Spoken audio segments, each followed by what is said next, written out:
It led a furious 11-point fourth-quarter comeback to help the Ravens beat the Chiefs 36-35 last night. It was a thriller. KC had a late fumble with a chance to take the lead, and Lamar iced the game with a fourth-down run.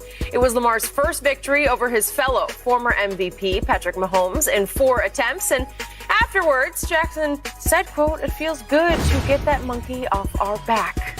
Agree. Shannon, on Friday, you thought KC was going to win big, so how surprised were you that Lamar was able to lead the Ravens to a comeback win over his rival? I'm not as surprised, Skip. I thought the Ravens would get to 35 points. Remember, that was the score I predicted, but I thought they would blow the Ravens out, considering all the injuries with Ronnie Stanley. Wait, you thought? Not the Ravens, Kansas City. Kansas City would get to 35. I got it. Kansas City would get to 35, and they would blow the Ravens out, considering all the injuries that they had. Right. They were moving Bill in the waiver from right tackle back to left tackle. 35-17. Okay. Yes.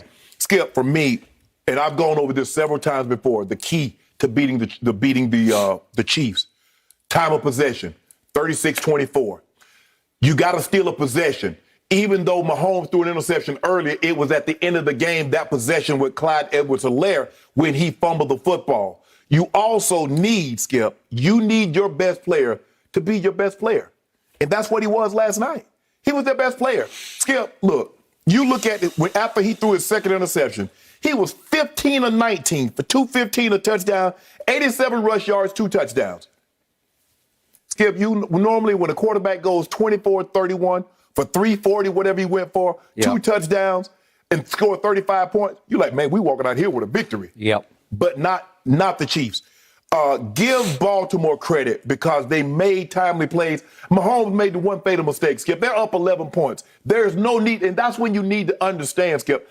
I get it. I don't ever want to take what makes him great, take that away from him, which is his ability to improvise and do things that are unorthodox. But in that situation, that wasn't the time nor the place to try what he tried by going down, flipping the ball, and he gets picked off. You give them a short field. Sometimes you got to live to play another day. Know when the journey's over, punt the football away, gave them a short field, gave them some life because they were doing a great job up until that point. So for me, Skip, who had the ball last? Lamar did what he needed to do. They couldn't stop him, Skip. I'm surprised, and what I'm starting to see is the Chiefs' defense this year is starting to look like the Chiefs' defense from Mahomes' first year. That first year, Skip, they were 24th in scoring D, 31st in yards. This year, they're 27th in scoring D, they're last in yards. And even Patrick Mahomes playing at an ungodly level. I don't know what it's hard to overcome that. He's done a great job of masking just how poorly that defense is. Aaron Rodgers, over years, have done a job of masking how poorly his defense played. But, Skip, I want to give Lamar credit. See, I don't have a problem. I think Lamar is phenomenal. My only problem with him is consistency. And what did we see last night? Skip, this was as consistent as he's ever been. Lamar Jackson won an MVP unanimously. It's hard for me to go back and look at his games and say he played any of those games any better than what he played last night, given the magnitude and the stage in which he was on.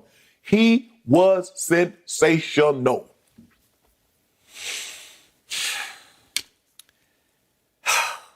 I cannot tell you how much I agree with your last line because I have believed in this young man a little more than you have over the time we've been together. Mm-hmm. What I love the most about Lamar Jackson was on full display last night. He will fight you to the death. His competitive backbone is as strong as any I have ever seen. And we got to see him compete at the highest level with his nemesis, with his, as he said the last time he lost Mahomes, his kryptonite. Mm-hmm. And he knew it. And if you had told me that he would get off to the start he got off to and overcome it, I would have laughed because you cannot do this even at home against Patrick Mahomes. You cannot do what he did to start with, which was, if we could see the tape, please, he overthrows Hollywood Brown. He's got him for a touchdown. This would have just rocked the house. This would have brought the house down. This is the second play of the game, and he just airmails him by a good 5 yards. Right. And at least he overthrew him, but then there comes the pick. And it's you know who it is. Honey Badger's back from COVID, and he takes it all the way home, as he often does. Mm-hmm. And then here we go again, and he throws another one. That's in the triple cover. I know. It's just a bad idea. It was bad from the start. It had no chance to little Marquise Brown. He's a little guy, and he's triple covered. So here we go. Overthrow. That's a touchdown if you hit him in stride. Right. And then that's again. I thought Sammy Watkins slipped a little bit on the play, but still, it's just not a good idea. And the other one's a really bad idea. This is his worst decision of the night. Okay. If I had told you going into the game that that's how he would start, you know what you would have said. It's a rout. Blowout. Yeah, it's at least 35-17, if not worse. Yeah. Because what do we always say about Lamar and company in the offense?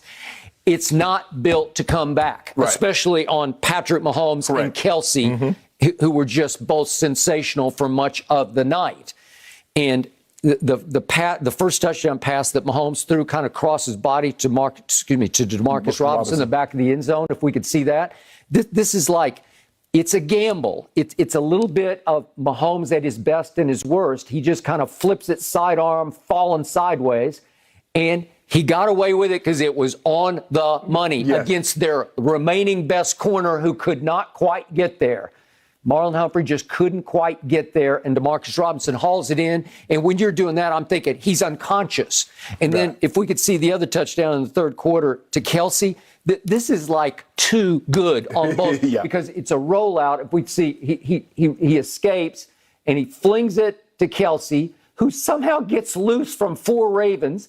And he's going, and he's going, and he beats another one, and he's going, and he beats another one, and he beats another one, and takes another one in the end zone. That is like all-pro, all-world Shannon Sharp, right? That's a Hall of Fame play. And that's what I told him. Only a handful of tight ends in the history of the game could have made this play. could make that play. Yeah. And only a handful of quarterbacks would even try to make the throw that Mahomes made going to his right. Because he sort of underhands it, sidearms it to the guy he trusts beyond anybody in the world. He must trust him more than he does his own parents. You know, like this is his soul connection. And his third touchdown with Pringle was very similar. It was very similar. But when he hit Kelsey for that, that's 6:50 to go in the third, and it is 35-24 visiting team. And I thought, Lamar, you just went 0-4 against Patrick Mahomes. And here he came, fighting the way you will rarely see a quarterback fight, because this quarterback can do it both ways. He can beat you with his arm, which we see. He won an MVP, often with his arm. Right. Like you've questioned his consistent accuracy. Right. But he did win the MVP. Yeah. And when push comes to shove, literally, when it becomes a street fight, he will just say, I will beat you with my legs. Right.